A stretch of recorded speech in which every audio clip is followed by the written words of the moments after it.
Hello, everyone. How is it going today? Thank you so much for being here. I know that most of the people are used to me going live on Sundays, but I'm here today on a Wednesday. I'm here with my friend Melcher.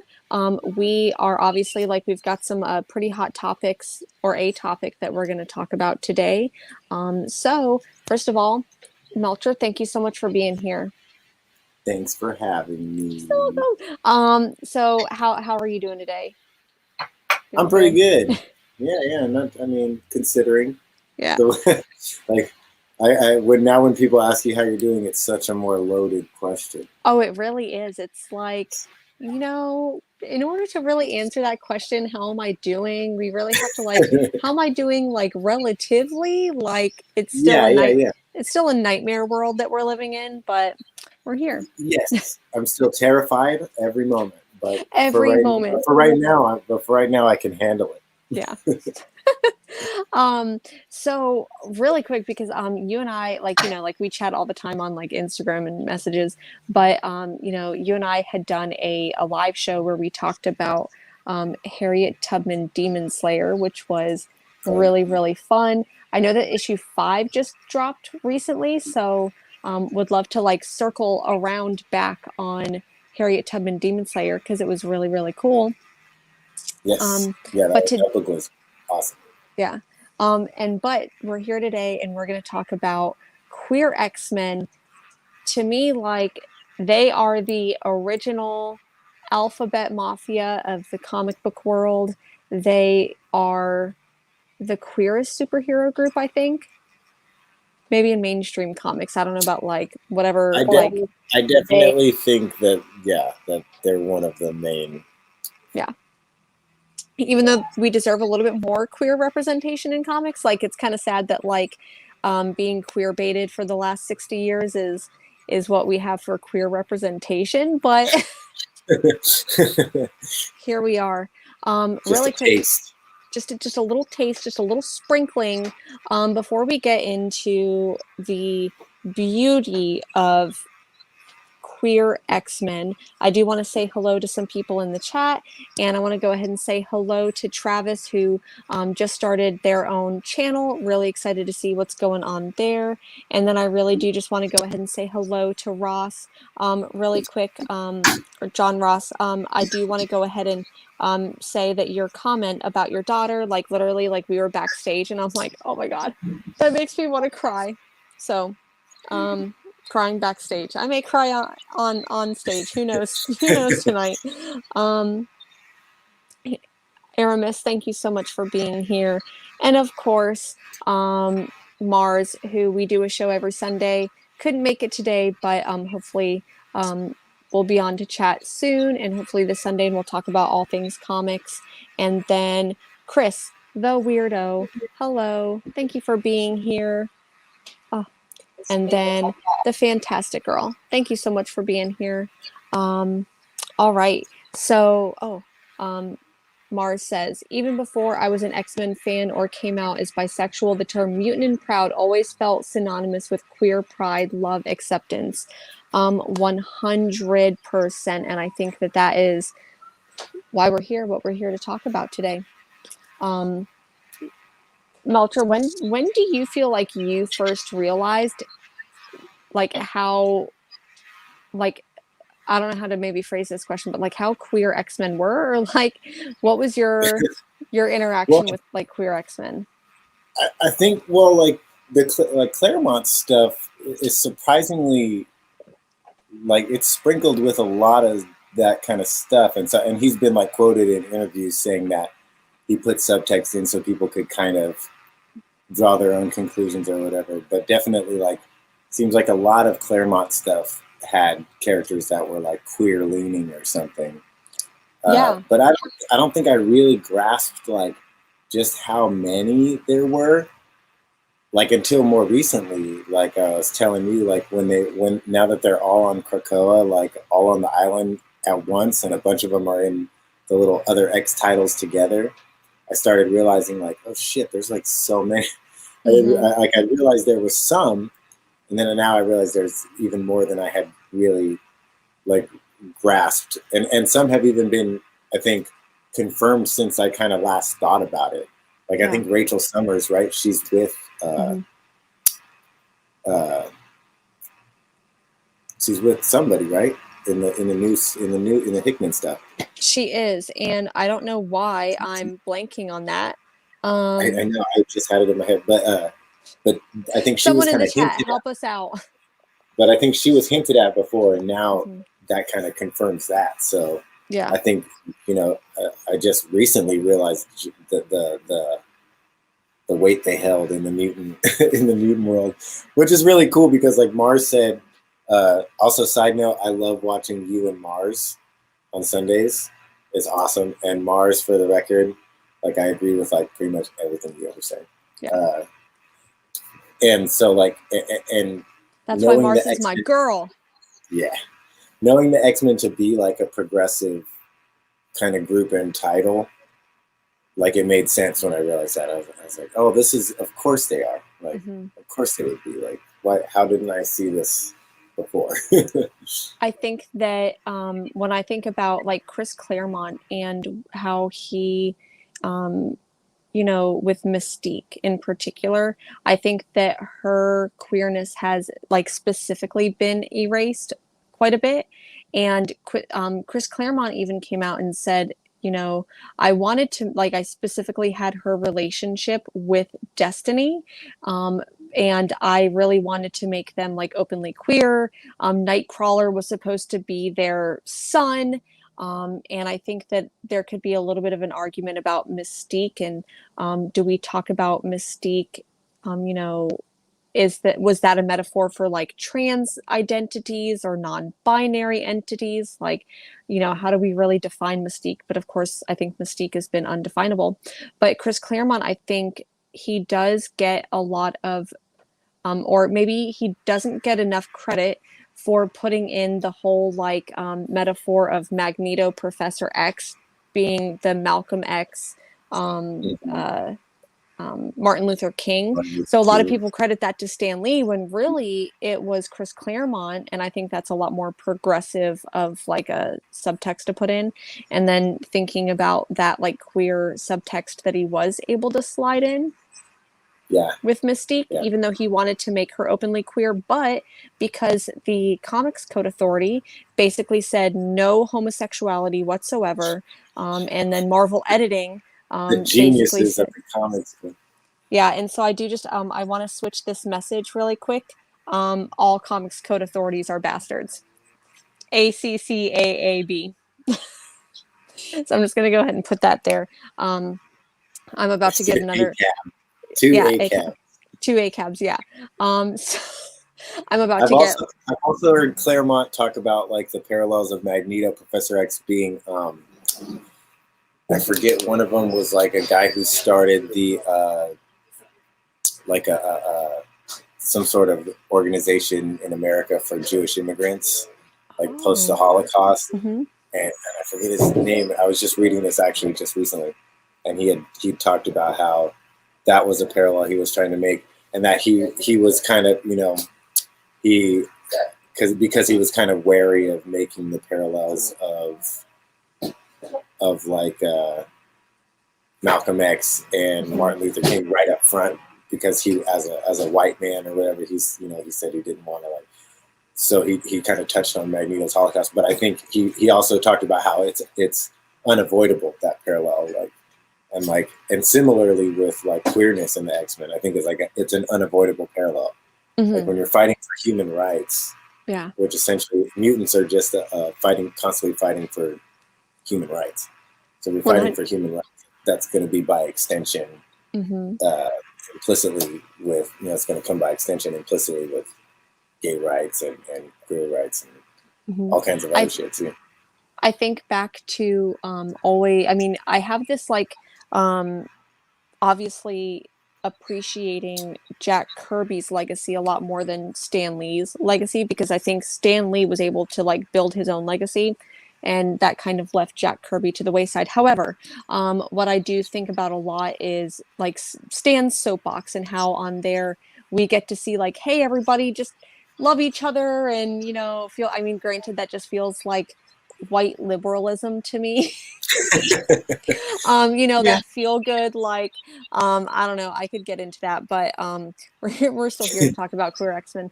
Um, who do you think is like, if you have a favorite, like who's your favorite? Maybe just X-Men in general, like, or mutant in general. Who's your favorite?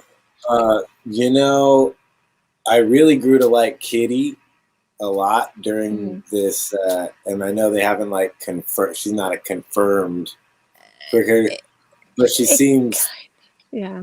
a lot of stuff was hinted, and even since Claremont, I think he's even mentioned that in particular Hmm. with Kitty was one thing that.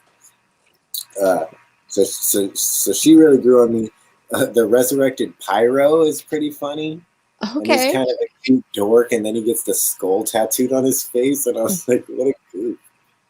Uh, Dawkins just like super ripped and Hmm. perfect, so that's kind of like unavoidable. I like when he flirts with that like goofy looking store clerk or like motel clerk Oh in yeah.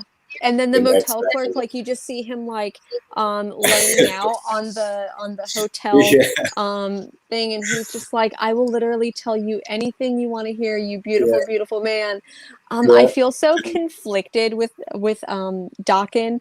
I was just reading his because I'm more familiar with his character in the newer like X Factor run. So it's Versus kind a of go bad guy shit. yeah, and so, man, Dakin just like comes out of the gates with like 100% daddy issues. Like, and I Yeah, feel like he's pissed he at me.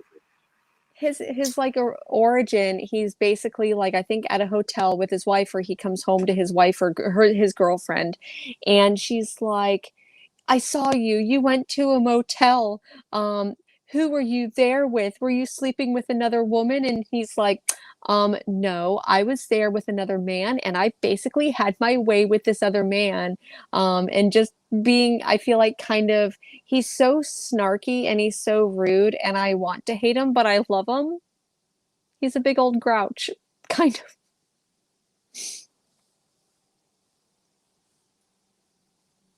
I think I lost audio on you. I muted my Sorry. mic and then forgot. Okay.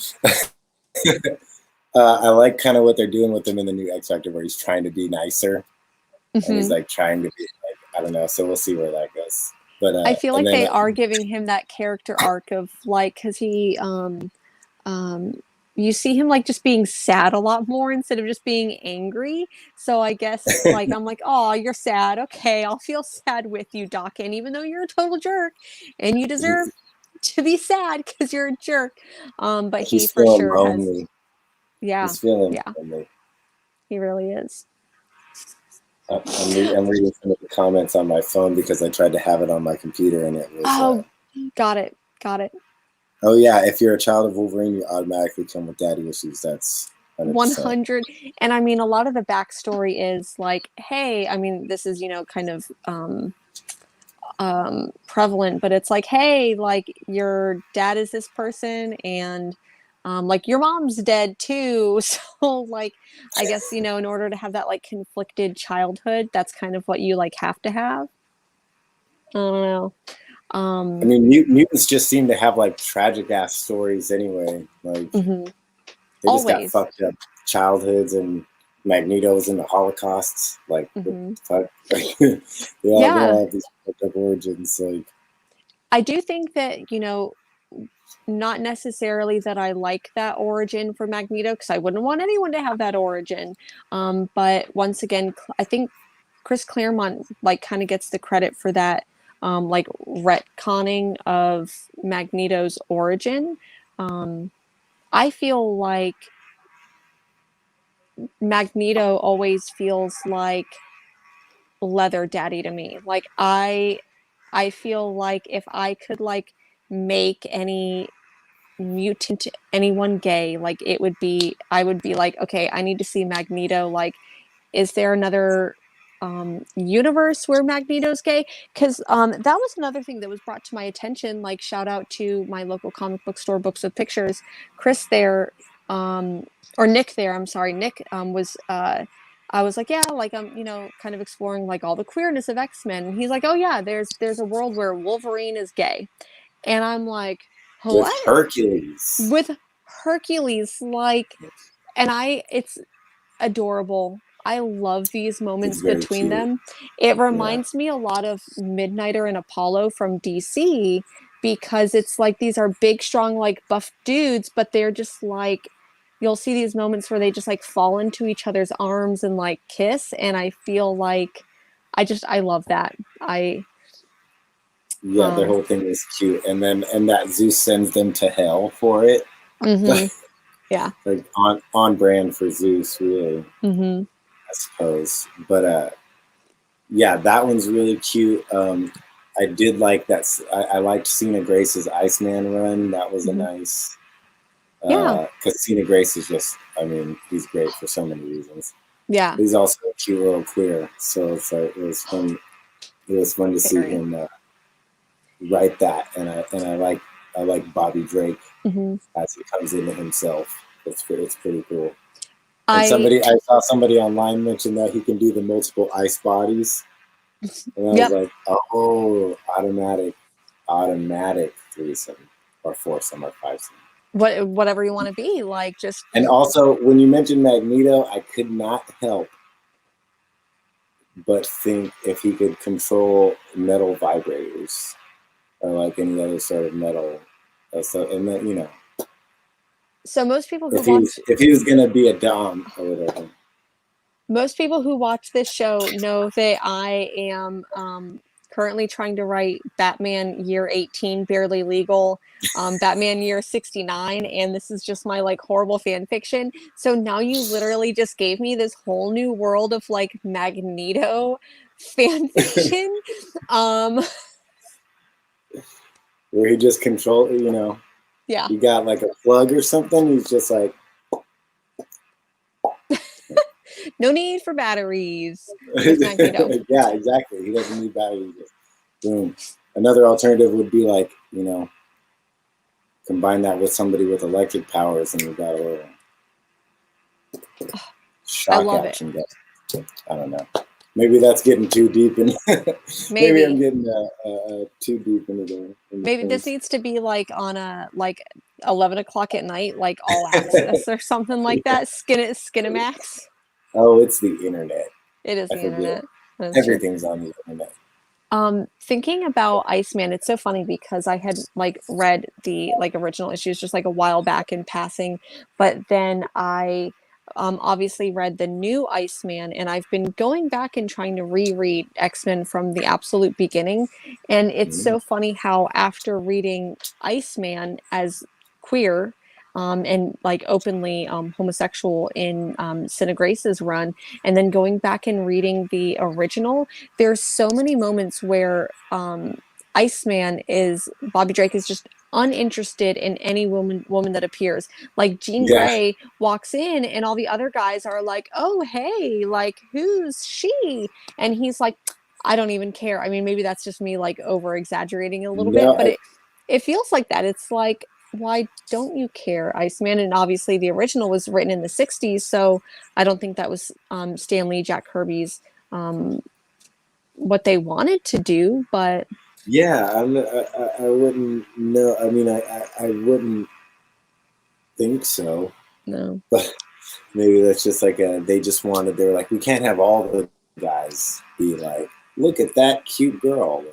Yeah. We gotta Like have it's one. kind of They're like, it's everybody has that one friend, that doesn't like girls, and they're like, yeah, what's that about?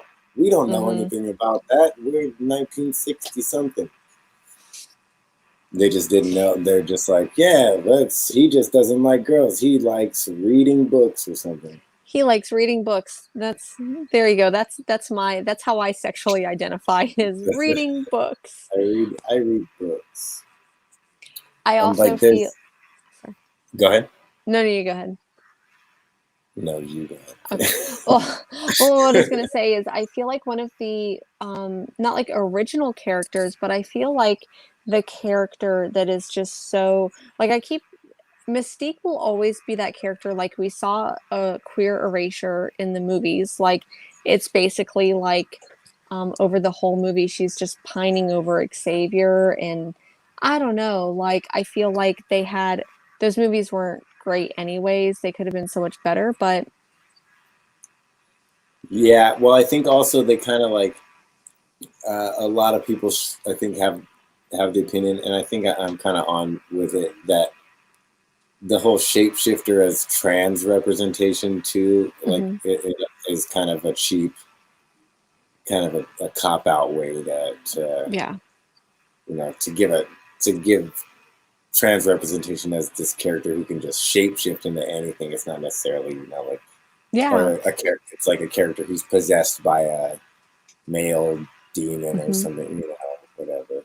You know, But I was not recently, but there's a book that like always kind of like pops into my head when I think about that, and it's this like weird ass book called Camelot 3000, where basically like the characters end up like, you know, go into space or whatever, and you do see this like kind of trans representation because this male character goes into a female body and he's in love with this female character, but then he's, you know, in a woman's body, and basically the spell doesn't reverse at the end. Spoiler alert, the spell doesn't reverse for him. So he's in a female body, and it's like, well, how do you talk about that? Like, is that one, would we consider that trans representation? Is it lesbian representation? Like, how do we like really talk about that? So it's tough. Damn you, Comics Code Authority.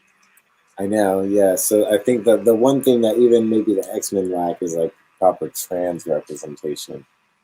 There seems to be like a pretty extensive list of all kinds of other queer identities, but the trans one kind of falls short.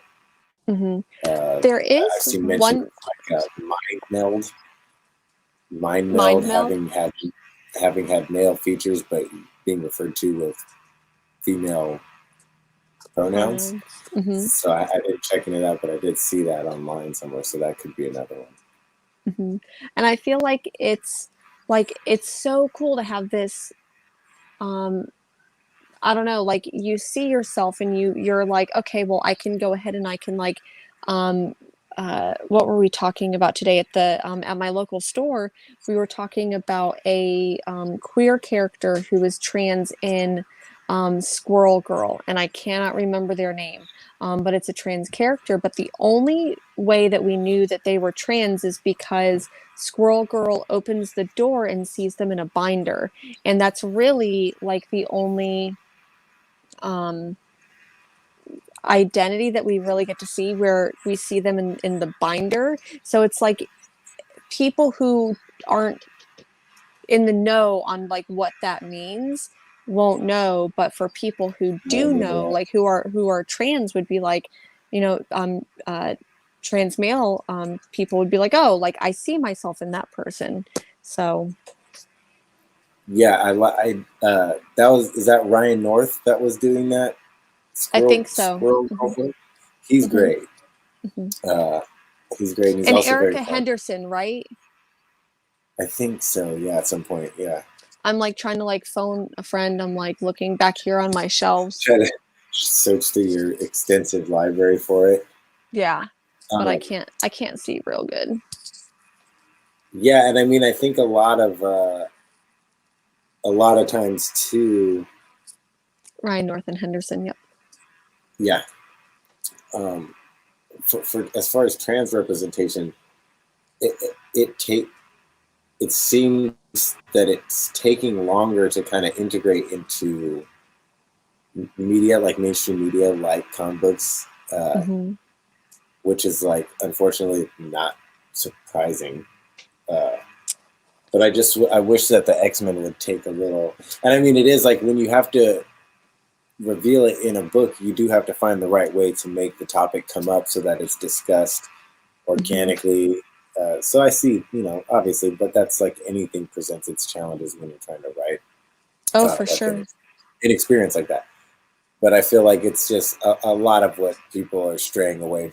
A lot of the motivations behind these mainstream media's outlets straying away from it is because it's still such a divisive issue for some Americans, which is pretty fucking stupid. But it is. And ultimately, I think it comes down to, I don't want to say like ultimately it comes down to money, because it's like the fear of losing money when it's like there are queer people who have been buying your books forever. Like it's, you're not going to lose fans. Like even without the fucking representation. yeah, so it's like, queer people have been buying the books even without. What's that? As like queer people have been buying their books even without the representation. Exactly. And honestly, like if you're like, well, we're going to lose fans because we're going to put more diversity into books, it's like you don't deserve those fans. Like they're, to me, they're not real fans. Like how can you be a fan of X-Men and be like, we don't need diversity in comic books? Yeah. That looks like forced diversity to me, and I'm like, what? That I don't know. That just I don't know about you, because Portland, maybe the comic shop there is a little more progressive, but like I'm from not a small town in California, but like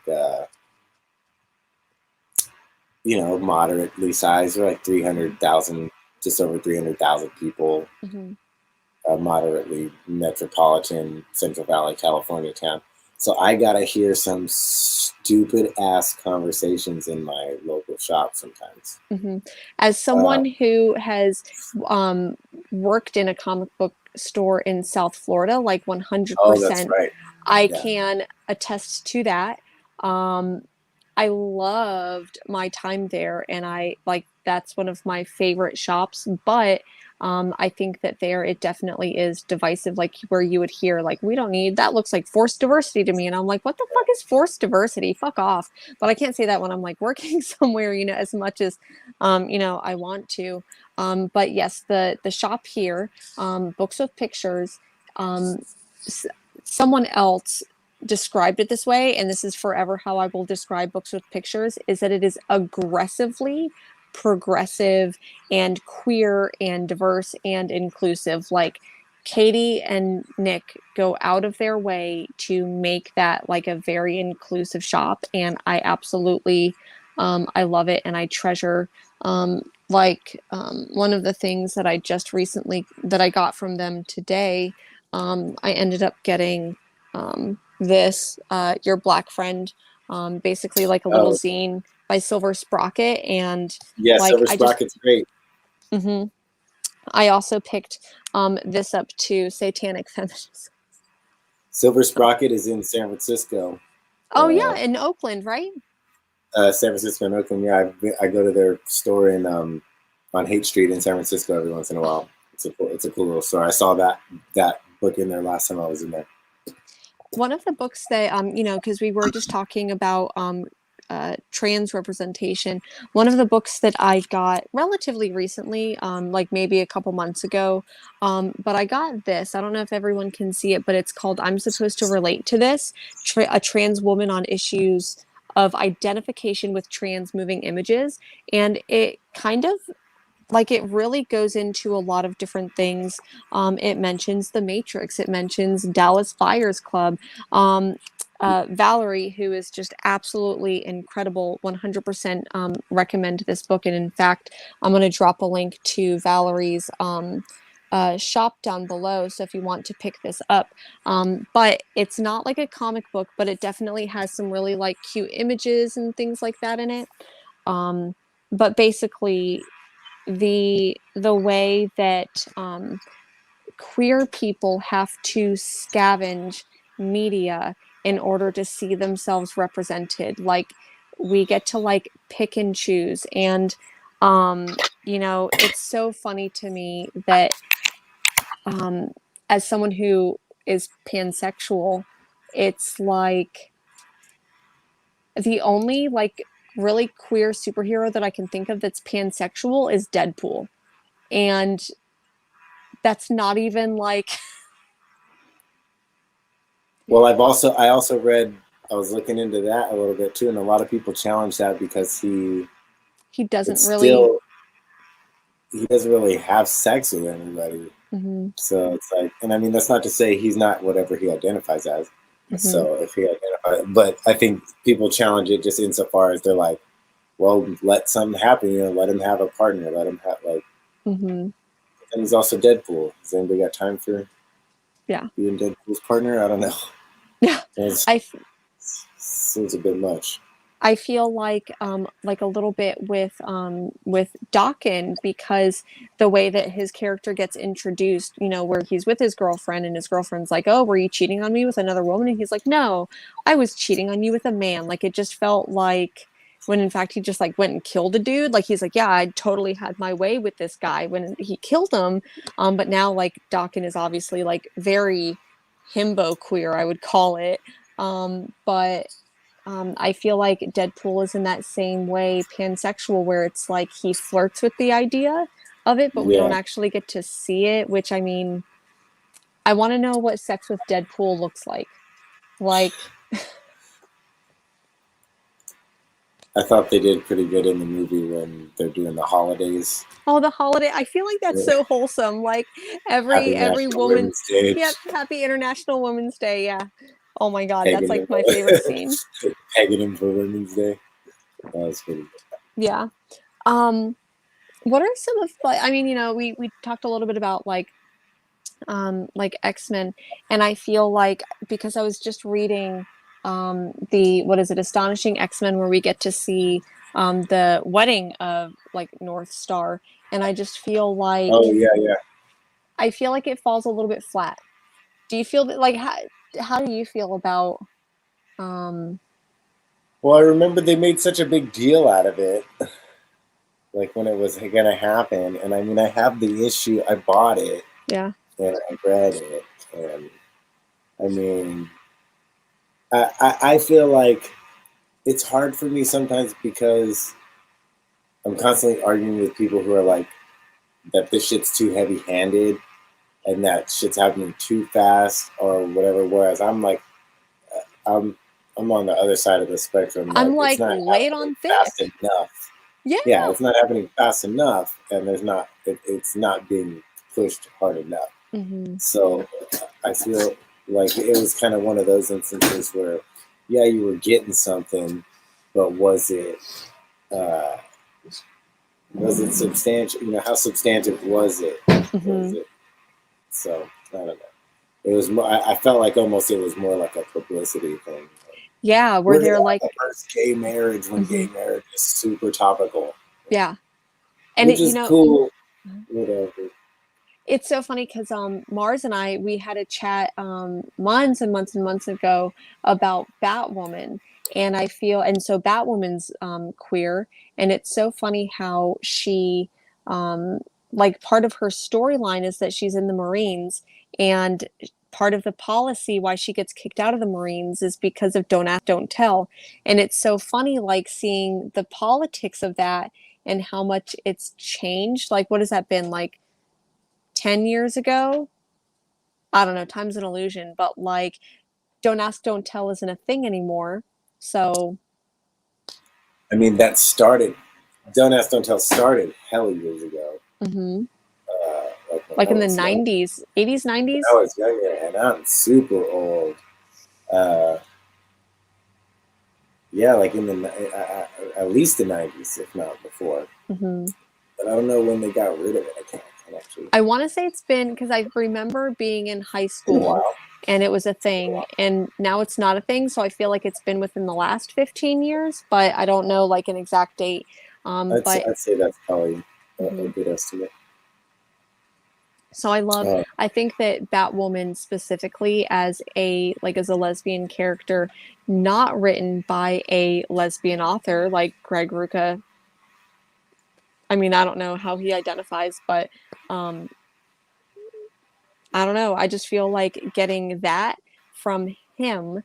I love Batwoman so much, but you can definitely, I feel like, see the progression of the storyline. Like, where would Batwoman be now? Like, she couldn't have what would be her origin story now that there's not don't ask, don't tell? Yeah, that's actually very, how would that be rewritten? Mm-hmm. And it is surprising that like the Wolverine Hercules thing was Greg Pak did that, which was like kind of surprising to me at the time anyway, because I wasn't super familiar with Greg Pak then, and I mean, I don't think I've read too much of his stuff now. Yeah, I'm trying to think of when this came out. I got my like super Oh like yeah. used copy. Um I would say, when was it, like 2009? this is, well, this printing shows 2013. So less than 10 years ago this came out. Okay. Yeah. Which kind of surprises me. But in the first issue, or sorry, the first volume, the first 5 issues of this run, it's Extreme X-Men, where we see queer, very, very gay Wolverine, which I love, with Hercules. It's such a weird storyline, and I really feel like they were like, hey, let's do like a steampunk thing and do some time travel. And so the story I don't really love, and I feel like I did read this just because I wanted to see Wolverine just smooch all over Hercules. But That'd be good. I mean, Hercules as like the himbo is cute too. mm-hmm, Like I thought that was a very, very mm-hmm. fitting thing. And I mean, like, for people to get in an uproar about Wolverine, it's like, if you're alive for 100-something years, like, there's no, if you just stayed, if you if you didn't even test it out, like, if Like you were just dip just your like, toe nope, in. I'm staying straight for 180 years, like, and you weren't even like, I'll fuck something else, like, I think at that point in your life, it's she's like fucked no fucks aliens. given. Like, who's fucked aliens? Hasn't Professor X fucked an alien? Like, Has he? Hold on. Lalandra, isn't Lalandra and technically an alien, You're right? right. You're right. She says Shi'ar or some shit. I don't I remember. absolutely I love read some of this shit Elandra. like so long. I read some of this shit like so long ago. I'm Mm-hmm. surprised I even remember some shit. Like, Yeah. Elandra's like, I just love her like character design, and I feel like they don't do enough with her. So the like maybe silver bodysuit and the big fucking hair thing. It's mhm. like The big like pyramid that head shit. thing. Oh man, some of the '80s character designs are so funky. It's so. I wonder if those fashion trends are ever going to come around. I hope so. Let's bring them back. Let's bring them back. But I mean, yeah, if like Wolverine, like if it doesn't track that Wolverine's tested out his sexuality, I think that's a bit naive. Yeah. If I was alive for 180 years, you know, who knows what's going to I get was fucked? gonna say for like it didn't take all but like Who knows? less than 20 years, and I was like, Yeah, what? There's more out there. Oh, what? yeah. I got decades to figure it out. What are some of the other like characters that you maybe like, X-Men or not, mutant or not, like that you just like wish that aren't, or like You know, I'm curious. Like, the Bat universe is like so fucking skittish with doing anything major with any of their like big characters. I would love to see one of the main Bat family fucking. I mean, and I don't know how they would do that, because they'd have to maybe retcon completely or whatever. possibly. I feel like, and For like you one and of the established things, but I don't I know. feel like Mars right now, like her powers are activated, and she's about to come into the chat with like a list of every single like queer DC character, and like Okay. um right on brand. She comes through. DC Comics confirmed Fire and Ice is queer. Um Okay. Okay. Let's start so actually. I like Batman shit escapes me, like, because, and it's part of it's because of that. Like, I feel like they could do so much more with Batman, and thanks, they John. keep it so fucking boring. Mm-hmm. And then they make, and then the peripheral, then they make Batwoman. But I mean, I'm glad they actually, like, since Rebirth and shit, they've actually been giving good attention to that character, which is great. I But who think else? I so. don't know. Who do you think? Or go ahead, finish that thought. Oh, sorry. When it comes to Batwoman, just because she's like my favorite, I'm glad that she's been consistently queer.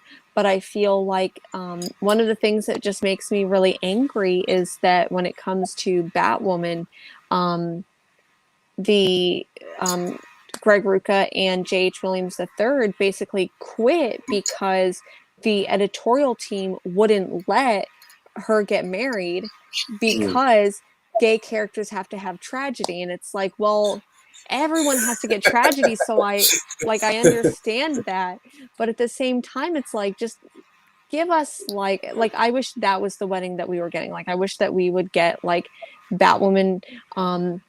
DC is coming out with, I think that they are doing a really good job coming out with some like pride covers. So I think that'll be interesting to see like what things that they do. Yeah, I'm curious there.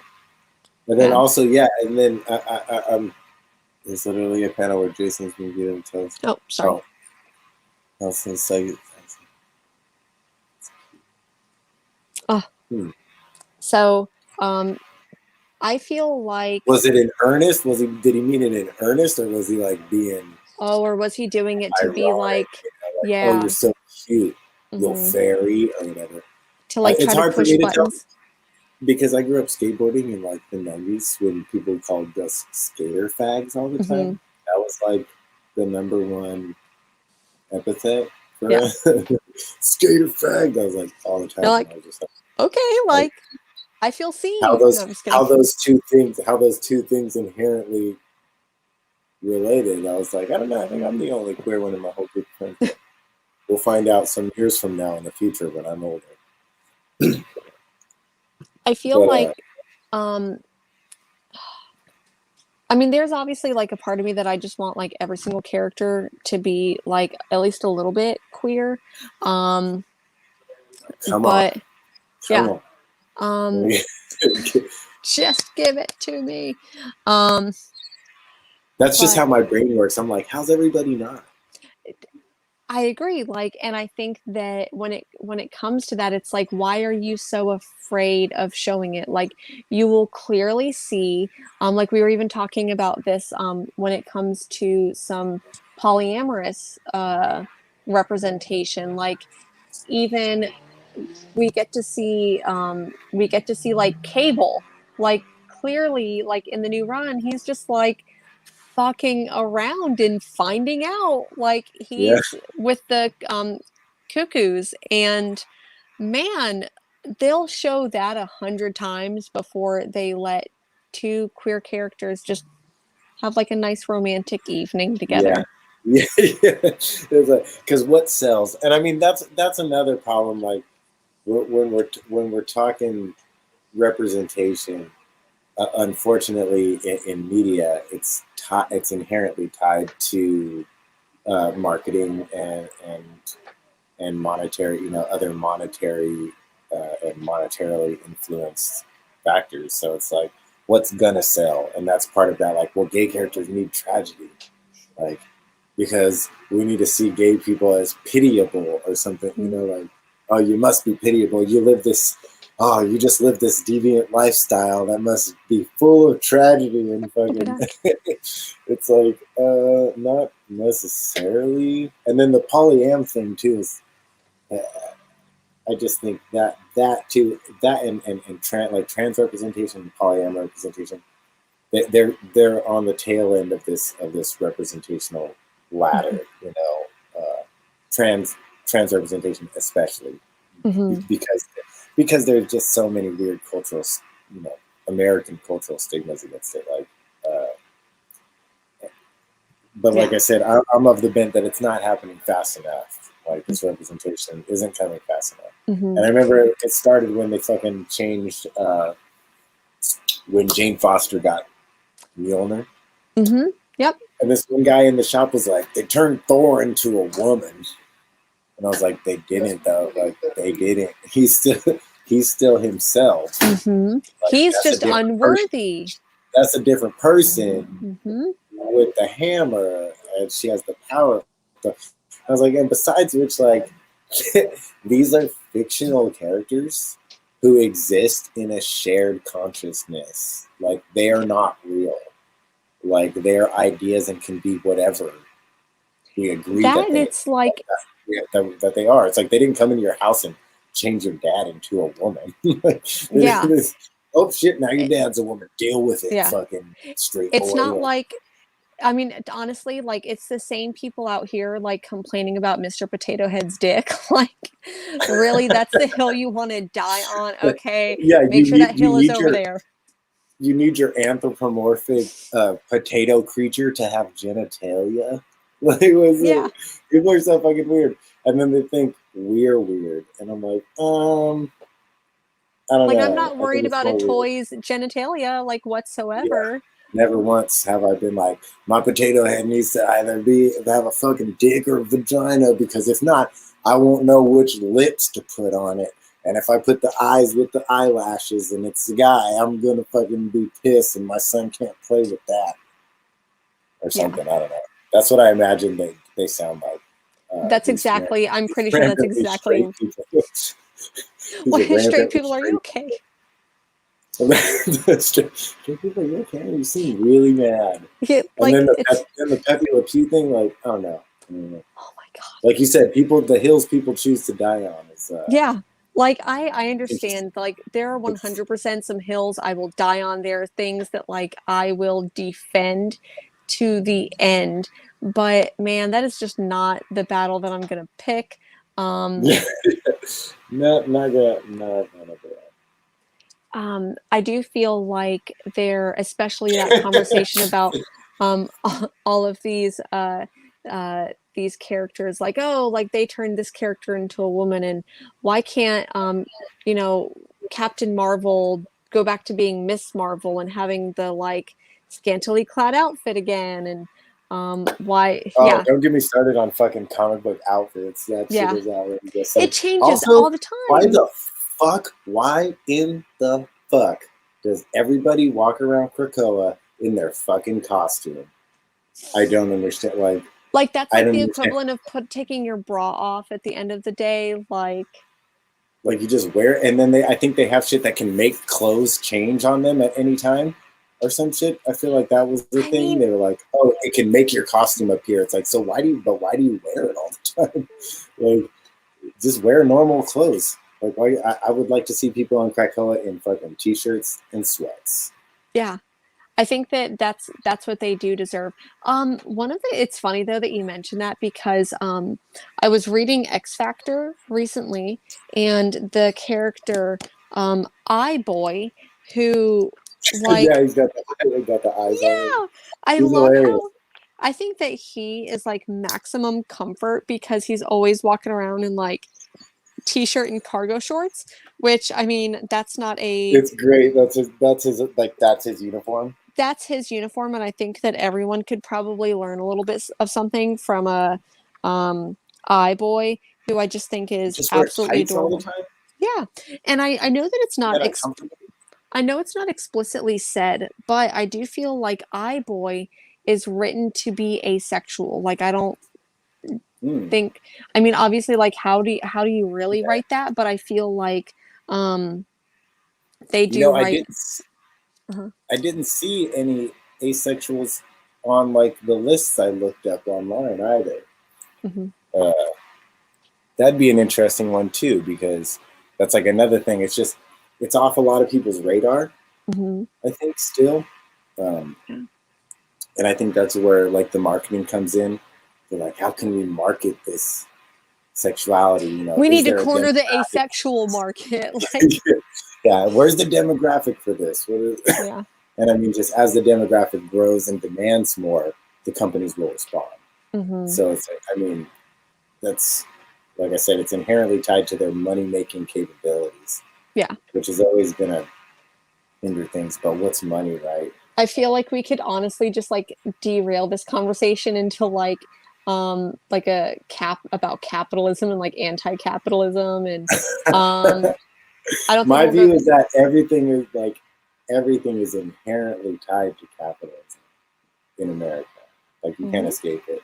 So the art we consume is inherently tied to capitalism. Yeah. Unfortunately, that doesn't mean it's like without merit, or without narrative Hmm. merit, or without other intrinsic value, cultural value, or anything.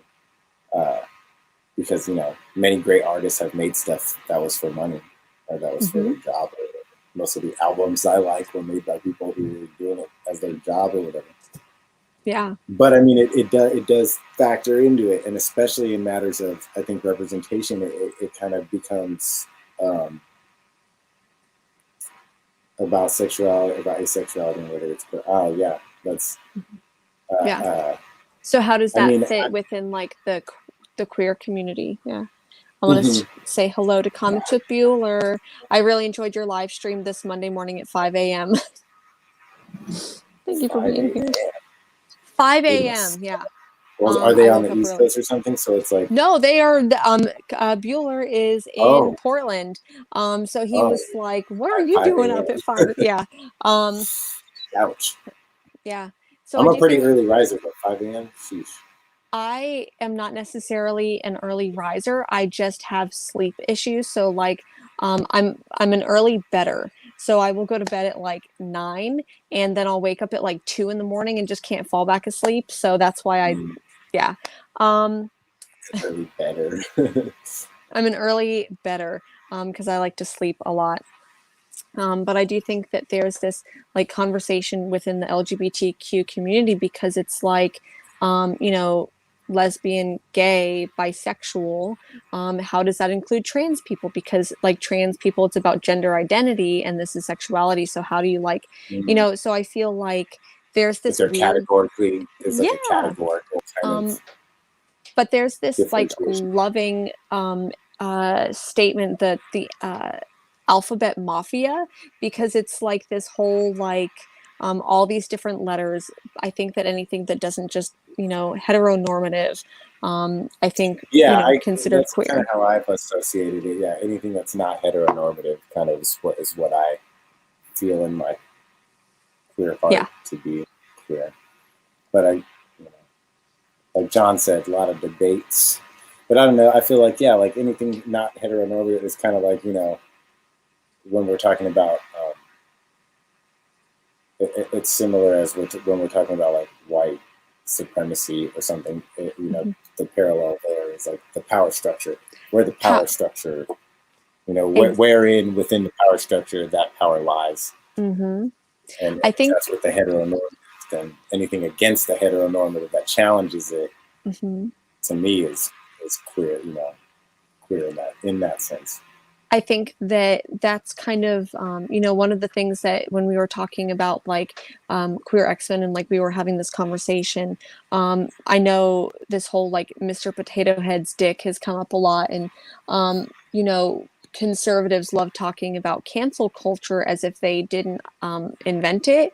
And it's like, the Comics Code Authority was the like in my opinion like original cancel culture. Like I mean we could talk about like, you know, witch hunts and stuff like that, but I feel like when we really think about McCarthyism and we think about the impact that the Comics Code Authority had on comics, and it like granted, I mean, I like horror comics and I like, you know, some like violent stuff. So like I'm okay not seeing like rape depicted in comic books 100%, like acts of you know, violent racism should not be shown. But when it's like, well, we can't have two queer people kiss, that's something completely different. Like I don't know, the cancel culture that has always been here within comics, where it's like, we want, you know, I feel like the underdog, so I identify with the underdog superhero that, you know, scrawny little Captain America who becomes big buff dude who can fight. Oh, I think I lost Melcher. But um, uh, I'll go ahead and just kind of like ramble about comics, the Comics Code Authority. Give me just 1 second. I'll see. Invite a guest. Copy to clipboard. Give me 1 second, friends, as I get back to Melchor. Oh, there you are. My internet's fucking up. Oh no, I was just like, I'm just gonna go ahead and like ramble about the Comics Code Authority while he goes away. But when I think about the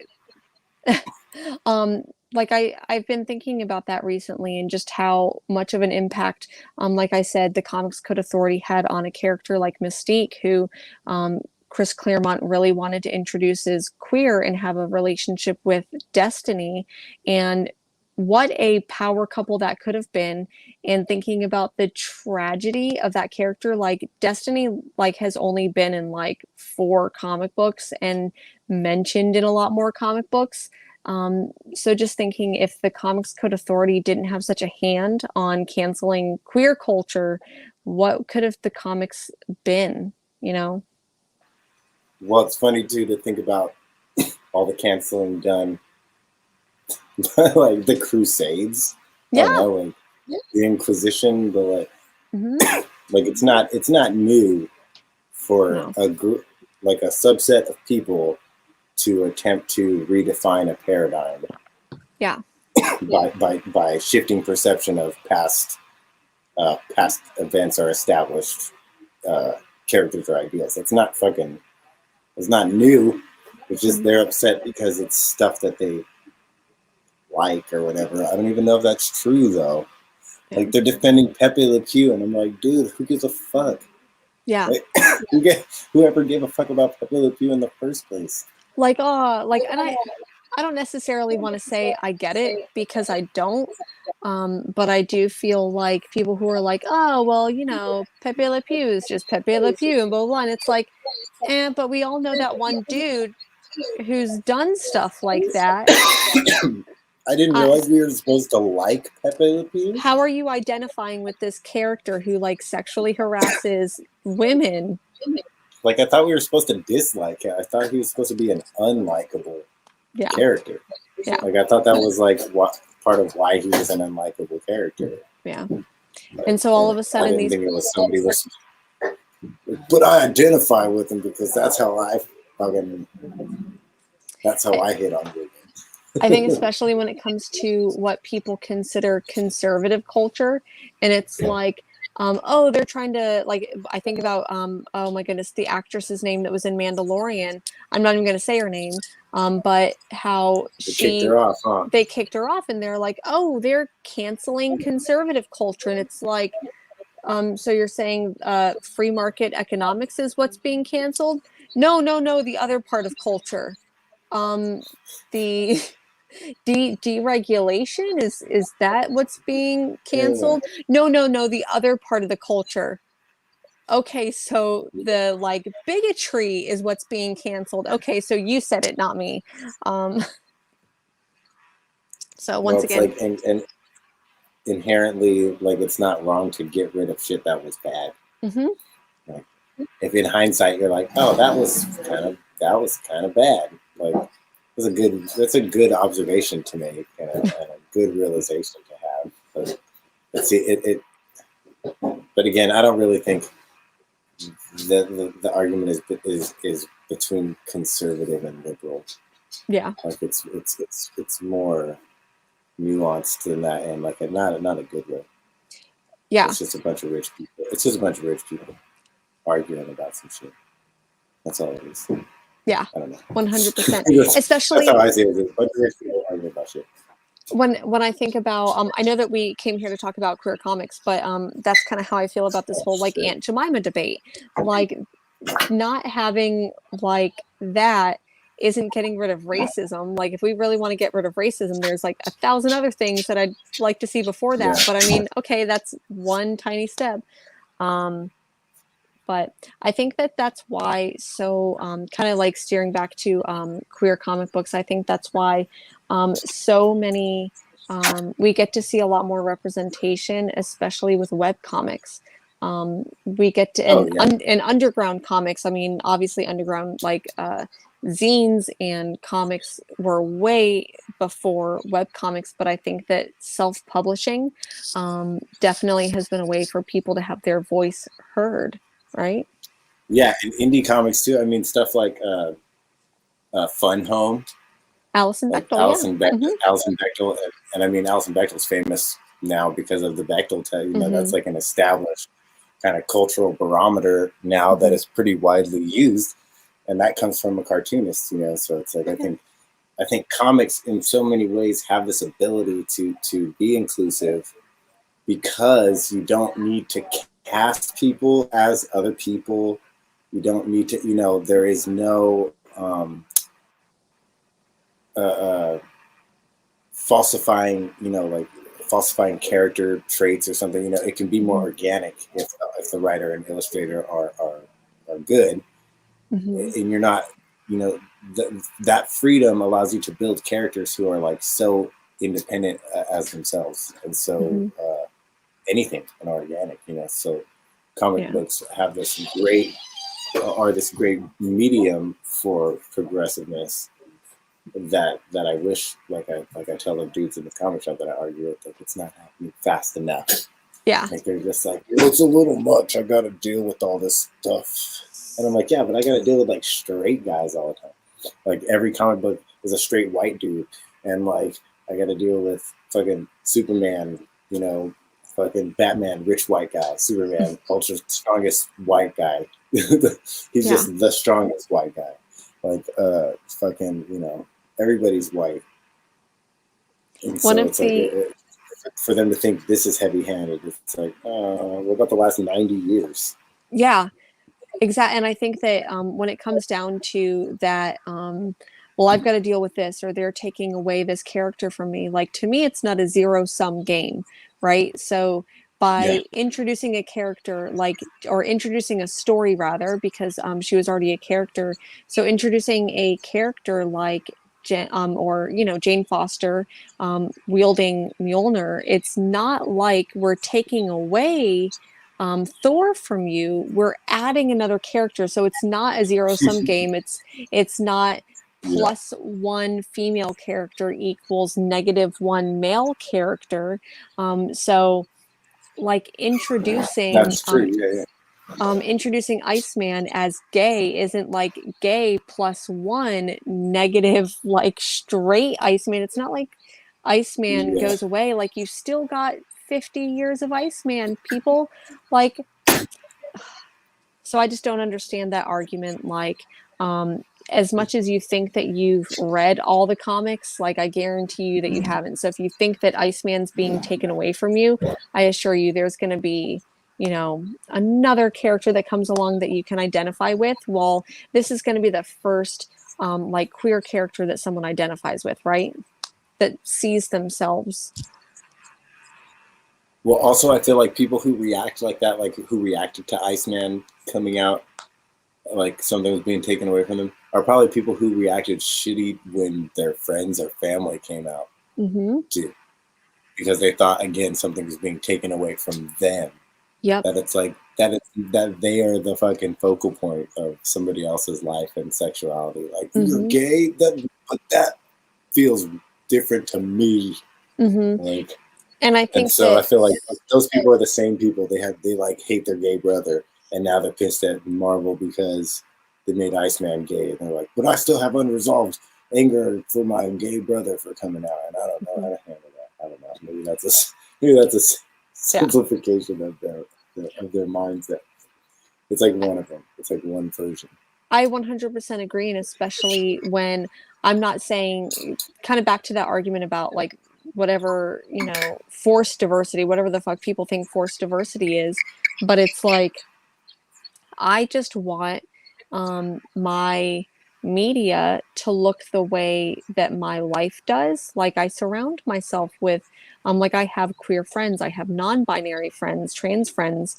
So it's like, I want them to see themselves in comics. I want to see them in comics. Like, I think that you're right. These people who have an issue with like queer characters on the screen or queer characters in comic books or whatever, it's like, you probably don't have any friends that aren't, I don't want to say boring, so I don't want to reduce it to boring, but it's like, I want to see, I want to be able to push the boundaries on like story writing. So if you find yourself as a storyteller, whether that's an artist or a writer, if you find yourself telling a story that's been told 1,000 times and you're like, I'm going to make this gritty, edgy, straight boy character, and there's going to be a girl with big old titties, and like, I don't know, I whatever I just imagine, I just described like 1,000 different books and movies, lots of them. Lots of them. And so for someone to be like most one, most most to see people get so scared, and I think that's what it is. And there's been this narrative for the past, like, I mean, it's been forever, but there's this narrative where it's like back to that zero-sum game. Like, I'm seeing characters who don't look like me, so that means a character has been taken away from me, and 100% that's not the case at all. It just sounds like children who refuse to eat their vegetables. Like, just shut the fuck up, get your vitamins and minerals, and read some Just shut up. damn comics. Yeah, and I think like I'm glad. I'm kind of glad that they. I was actually pretty surprised at how like the coverage that the queer characters were getting in the new X titles, Mm-hmm. and I was very pleased with it actually. I was really glad to see like even random characters like we talked about Prodigy Mm-hmm. and Yeah. and like some other like Rachel Summers and some other characters kind of being subtexted. Like even Magic, I think, has been kind of subtexted. And then also Storm, like I forgot, we didn't even talk about like Storm and Yukio's little thing, like from back in the Claremont time too, because they had there was some subtext there that I always wondered about. Yeah. And in reading stuff for this live stream, I saw that other people were talking about that too, and I was like, huh.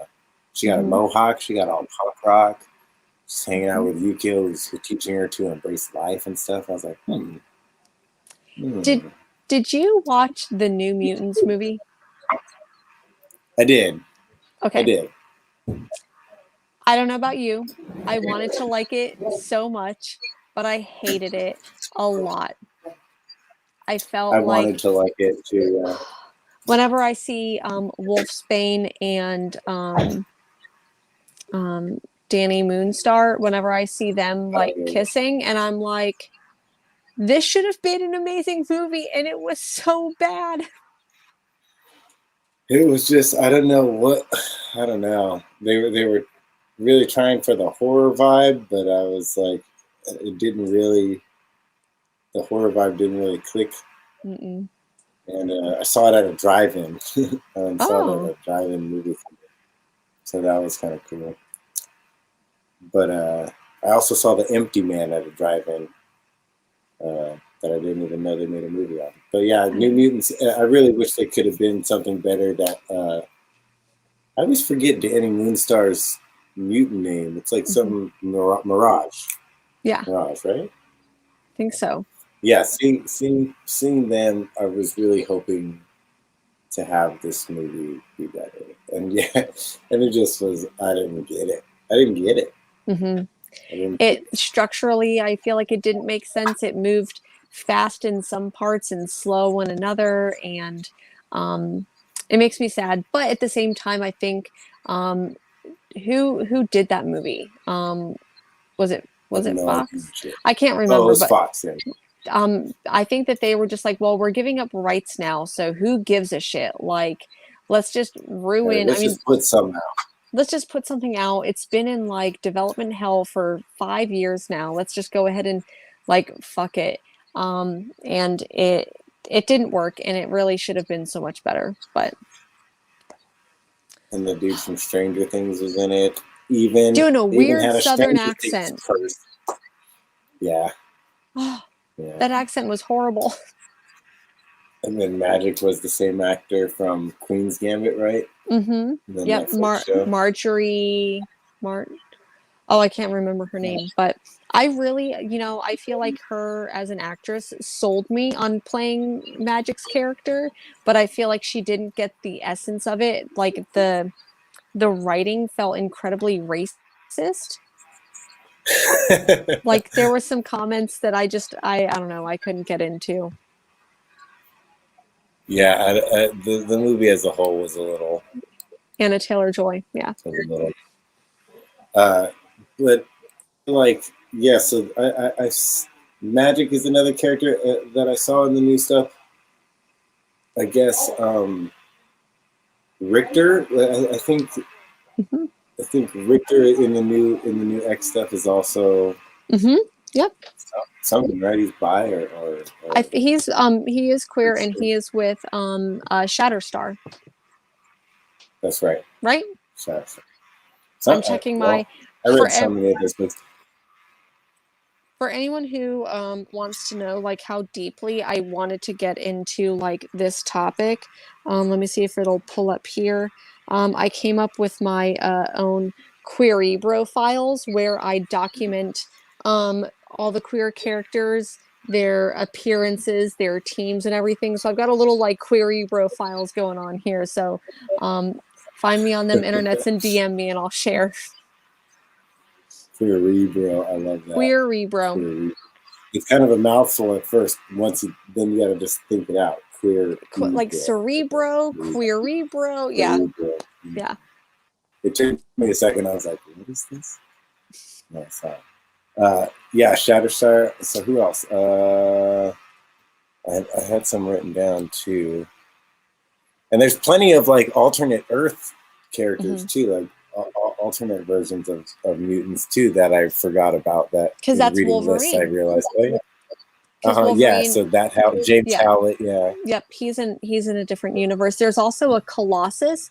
I don't think it's in the same. I don't think it's in the same universe as Yeah, that was in Ultimate. That was in the Ultimate universe. I feel like the Colossus was good. mhm. I actually liked the Ultimate universe for what it was. I don't know, but yeah. So I mean, and I feel like sometimes they're more willing to do that kind of shit in alternate universes. Though times are changing, Because then they can just and go back on it. yeah, and well, it's not the real one, and I think that's like a one thing comic books often do because of the like backlash they get from older fans. Mm-hmm. But I think a lot of the older fans are. I mean, soon those older fans won't be around, and the younger fans will be the older fans. So once the younger fans now are the older fans, I think kind of things will take take an even bigger shift. I hope. I think But so too, and I think that yeah. like I don't know if you've watched shows on HBO, like if you've seen shows like Euphoria, and there's a new one, Generation, Oh yeah. and I Euphoria was feel good. oh so good, and I feel like to me that's the new like generation writing things and kind of like owning it, and I feel like it's Mm-hmm. not that I mean I'm a millennial, I guess, so I think that for me I don't know who Gen Z is, I guess. So I don't know if I can be like, yeah, this is totally like Gen Z representing. But I think that I saw a study that's like less than 1% of baby boomers are consider themselves like trans or non-binary, where it's closer to like 2 or 3% for Gen Z. And I don't think that that's necessarily because there's a queer epidemic going around. I mean, maybe that's part of the gay agenda, but I think it's because one, I think it has to do a lot with the AIDS generation. We lost a huge portion of like a generation of queer people because of the AIDS epidemic. And I do think it's because Gen Z just does not give a fuck anymore. And I love it. Yeah, Gen Z is an interesting generation. Mm-hmm. They all I know is they hate side parts. They hate side From parts, what which I'm sorry. I'm just kidding. I don't care. I don't know. Yeah, I don't get it. But also, I think we had middle parts just as hard back. Like I had a middle part super heavy in middle school. I had like my hair was parted in the middle, and it was like arched in the front with hella gel, and combed boom boom boom, and then but the sides were shaved, and it was very terrible. It was a very terrible haircut, but You it know, was a middle part. I So I don't know. think Gen Z, have some sympathy. I think if the worst thing that millennials are doing are side parts and using the cry laugh emoji too much. Oh yeah. You know, if we're not doing like fucking racial segregation like the boomers, then I think it's a criticism I'm willing to accept. Yeah, that's the other thing, right? Using the laughing, crying emoji versus the skull, like just the skull. I guess if you use the skull, you're younger. Yeah, like, and because it's like, oh, dead. I'm Like dead. that kind of Exactly. Yeah. dead. But like, yeah, I still use the laugh cry emoji unabated. Yeah. Like you said, it will continue unabated because I'm laughing so much I'm crying. That's I feel like enough that's for going me. to be our generation's like we're going to fool these kids these days because they don't know how to write in cursive and they don't know how to read a clock. Like I'm going to bamboozle all these kids because they don't understand the cry emoji. Yeah, yeah. That'll be our pearl to clutch in old age. Like, oh, Grandpa's so cute. He uses emojis, and we're just gonna be like, I'm gonna Yeah. be like 80, except I have no grandkids because I won't have any kids, Yeah. and I'll just have somebody's kids there just to pretend I'm Grandpa, so I feel weird. Yeah. I'll hire some kids so they can come, and then I'll use the cry emoji. I don't know.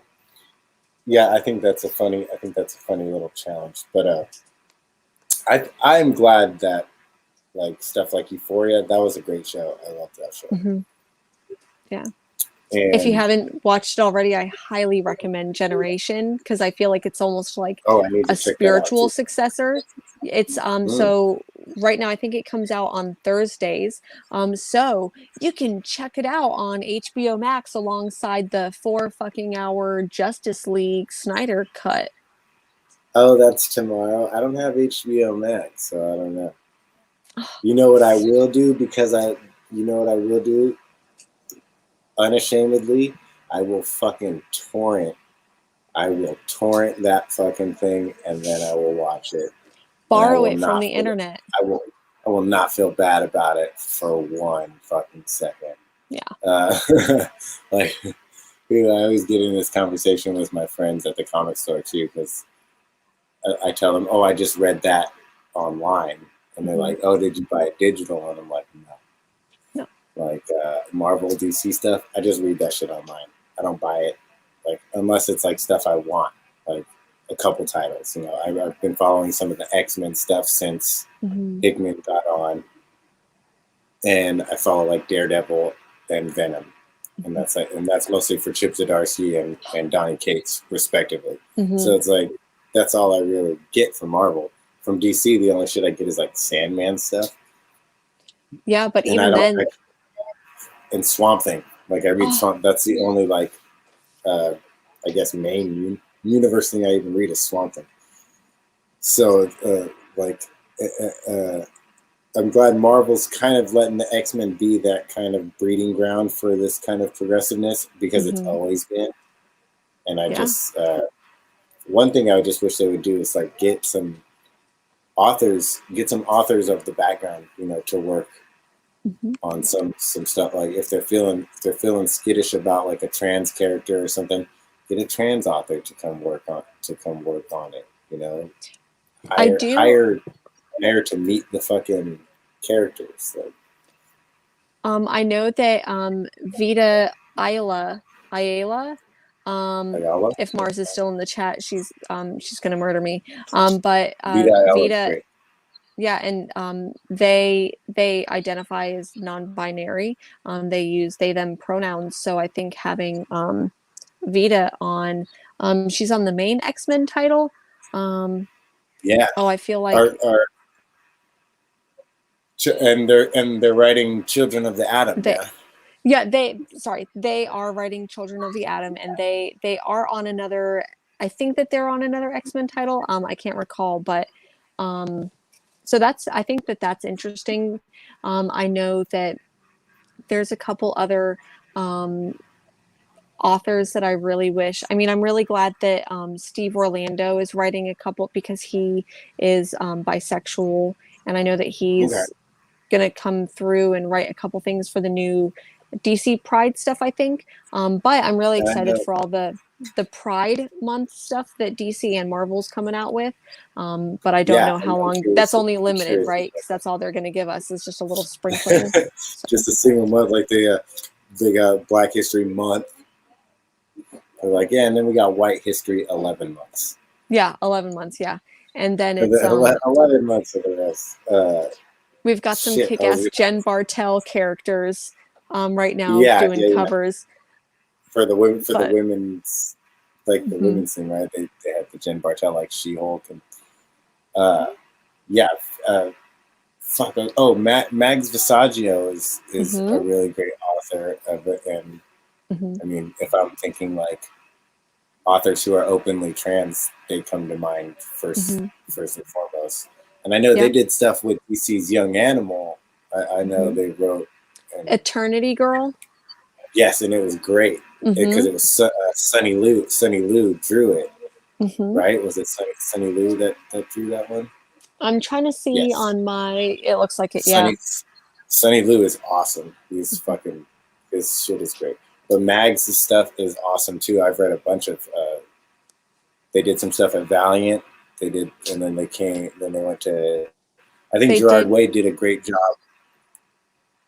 What was it? What was it? Do you know what they Oh, did at I was Valiant? gonna say, Mags did Kim and Kim, which does have a Oh yeah, that's like right. an openly trans character, Uh huh. and Mags also did Vagrant Queen with Vault, which was one Vagrant of my. Queen. I Yeah, loved I like Vagrant that one a Queen lot. so damn much. Yeah. Yeah, Mags is good, and Mhm, Eternity Girl was really really good. mhm. Um, You were and saying I think Gerard Gerard Way. Way, he did a great job of, like I said, like hiring for like Hmm. he picked a good diverse crowd of people to work on those young animal books, and I was really stoked that he picked Mags because I think they're a great author for one, and then to have followed their to have followed their career on like online and stuff, they just seem Hmm. like a pretty authentic person. Yeah. So it's good to see that getting representation. And I mean, I would even love to see Mags write an X title Mm. like that. I don't know how contracts work and who they're with or what. Like, I don't know how any of that shit works with comic book companies because I know Yeah. they be putting people on like exclusive contracts, Yeah. which is crazy. But I mean, if you're getting banked out, whatever. I Um, feel like Mars, because Mars is the queen about willing things into the comic book universe. So I think that Mars is going to be like the perfect person to will that into existence. Please do. Yeah, I was actually really excited. I take back what I said earlier about Marvel books I followed because I did pick up Children of the Atom based solely on that. It was Vita Ayala. Mm-hmm. I saw it and I was like, okay, I'll give this a shot. Like, why not? And I read I it and it was chill. It was chill. I I wish when it comes to Children of the Atom, I feel like I was a little bit confused. I don't know if like I read it too fast or I was I completely think it was kind sober of meant reading to it. be confusing. It was Yeah. kind of meant to be confusing. You're just thrown in with this group of people that I was pretty unfamiliar with, Yeah. if Hmm. not completely unfamiliar with, but it felt like I was supposed to be familiar with them. Hmm. And I was like, wait, am I supposed to know who these people are? And I was like, anyway, I'm just going to go with it and see. And I think I wasn't supposed to know. I think it was supposed to feel like because they're so familiar, like Hmm. because they're just like reimaginings of the like original team kind of deal. Yep. Like they're supposed to feel familiar, but not be. So I was like, okay. But all new, all different, Yeah, all the so same. we'll see. Yeah, all the same, all different. The same, but different. I'm curious what Vita Alice is going to do with that. So I think we're about at an hour and a half now. So I think we'll wrap up, but I'd love to like continue having this conversation and like try to get it to be like a regular thing, like I don't know, weekly, monthly, whatever, if you'd be down for that. Yeah, Um, we could do that and even like pick like how we did X-Men to just kind of spark it off. We can pick like a batch of something to just kind of spark it off from there too. Like mhm. maybe we can even do image titles with Mm. like queer characters and kind of like Mhm. pick a few from there because there's some good ones in there. I There's feel like definitely Mars is screaming right now. Um, like you mentioned indie comics just have such a power to do more without the hindrance of like I mean they're still thinking marketability mhm. but more niche marketability. So they're like it's a more pointed demographic where they don't have to worry about like, well, how are these rando straight people going to feel about this book? Because they're like, Mhm. well, that's not the demographic for this book. Like, I though we would feel love for them to read it, you know, it's not like the intended demographic or whatever. I think that's exactly what happened with Safe Sex, because Safe Sex I Oh thought yeah, was one of like the best titles that Image came out with last year, and obviously it was like single issues, but then it just went the volume 2 went to crowdfunding, so it's gone to Kickstarter to yeah, get the second volume, which I thought was kind of weird, and I think that for a publisher like Image to do that with one, they did it with Excellence as well. There's like a hardcover edition that's being kickstarted, and I'm like, Image, what is you doing? Like, I don't know. yeah. The Excellence one is like the first 9 issues though. It's not like, I don't think it's like a second volume. Oh, It's okay, just, it's just that makes more sense. it's just like a reprinting. It's like a deluxe hardcover of the first 9 issues or something. I was gonna back it, but I already have them, and I'm like, Yeah, oh, I don't like. And then I saw that their Kickstarter is doing very well, and I was like, okay, I don't feel I'm bad. like, I okay. did back the Mike Mignola documentary though. Oh, Yeah, I backed it for like $100, but you get like a Blu-ray, a T-shirt, some oh, art postcards, and your name in the credits. I was like, I need my name in the credits. like Uh, that's what I want. but also, yeah, like you were saying, how Safe Sex went to crowdfunding. I think a lot of these books, because they're more niche, they suffer from probably short sales. You know what I Hmm. mean? And like indie publishers have to be there's that's where the downfall of marketability and stuff comes in for indie publishers, is they have to keep their small press afloat and worry Hmm. about. But some stuff I was surprised. Like there's a book called The Infinite Loop that I believe was an IDW book Hmm. that I really loved, and that's where Elsa Chartier. Are you familiar Oh with yeah. Elsa Chartier? Hmm. That's where I first saw her stuff, and Okay. it's and Elsa Chartier is beautiful. I just got the Hmm. November set, the four Yep. books of November for See, $40. I just got the first I only had the first volume of November. But I don't know, I haven't picked up I didn't know that there was four. It feels like it just came There's out last four. year and there's Yeah, um there's four, and I found them as a set for $40. But Elsa damn. Chartier did this great book called The Infinite Loop Hmm. that had queer characters in it, and I really loved it and was bummed because after the first 4 issue miniseries, I was like, oh, we're probably not going to get more. I was just kind of like, oh, this will be a 1 volume thing and that's it. Hmm. But then they did have a second volume, and I was actually very stoked to see that they continued with it. And then Bingo Love was something I was hoping was Hmm. gonna have more follow up. And I don't know, did they have a second one I don't that I believe missed? I so. don't I think so. think that they're T. Franklin, who I T. think Franklin's a character. no T. Franklin is the writer. Yeah, but their Oh, character is what I'm she's saying. Like, yes, she's a character. 100%. And Yeah. I remember during the pandemic, I think it was like the first or second month into the pandemic, there was a video of her where she just basically goes off on everybody. Like just it's on YouTube. She's just like smoking a joint and she's like, "You Yeah, motherfuckers." Like, and I'm just like, that was "What is so going good. on?" So I think that people don't like it when people talk honestly like that, and that's exactly what she was doing. Yeah. Um yeah, and And I wonder who. Yeah, I don't know. she was a pretty she's a pretty hard, like I said, I use the word character as like a I guess that's like a softener, you know, Yeah. a softening qualifier. Like she's a character. Hmm. She's a bit harsh. She's a bit harsh. And I only saw like clips of that video, and I just couldn't watch it because it was obvious she was just like ranting, just like Hmm. just ranting, super It high. feels brutal. It feels Yeah. brutal. And so I think. that was unfortunate though, because I was like, I really enjoyed the cute little story about Hmm. these older ladies finding each other. Kim Reaper was a good one. I liked Hmm. Kim Reaper. That was Sarah Grayle's book. I don't know if Hmm. it was Boom. Maybe it was Boom. Did It Kim sounds Reaper? like it. I one But book I that's a feel very like cute one. if you did like Bingo Love, I would also highly recommend Snapdragon if you haven't read that one. Oh, that's on my list. Okay, That is really, on my really good. list. You mentioned Elsa Chartier, I think it is, because I mean she's Chartier. French. She's Yeah. French, so I'm assuming it's Chartier. I don't know. I don't speak French. I only have friends who are French. So you mentioned that you had recently, you messaged me and you're like, hey, is Department of Truth any good? And I'm like, yo, it's really, really good. I love Department of Truth. However, Elsa did not do the first volume. She did do the 6th issue. So like the first in the new arc. So I don't know if she'll be taking over artist duties for the next arc, but she did do issue number 6. Her stuff is really good. And Infinite Loop, I do recommend. Like, it's a cute little story about these 2 characters, and I thought it was pretty well executed. There's 2 volumes, and then Snapdragon is something that's been on my list to read. I just have to buy it,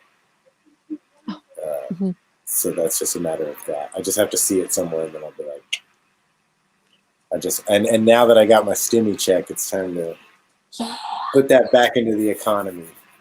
Oh, Crowded? Yeah, Crowded was awesome. Who did that? Is that Sabella? Christopher Sabella? Is that Sabella? Yeah, Mars will definitely know that. Pretty good. His shit's pretty good. Like, I've read a few things. He did one called Welcome Back that I think also had the main characters were queer as well. And that one was really fucking cool. It had some like weird like reincarnated soldiers type shit, like over lifetimes finding each other kind of shit. And it's called Welcome Back. It was pretty cool. Back. I'm like mentally typing that one down. I think it was a Boom book, probably from a while ago. That's probably the first Sabella book I read, and that was maybe like 2014 or something. Wow. A Boom book, and then Crowded was fucking great. Crowded was hilarious, and I just loved the characters, like Charlie and Vita. I think is the name of the bodyguard. And I can hear Mars screaming right now.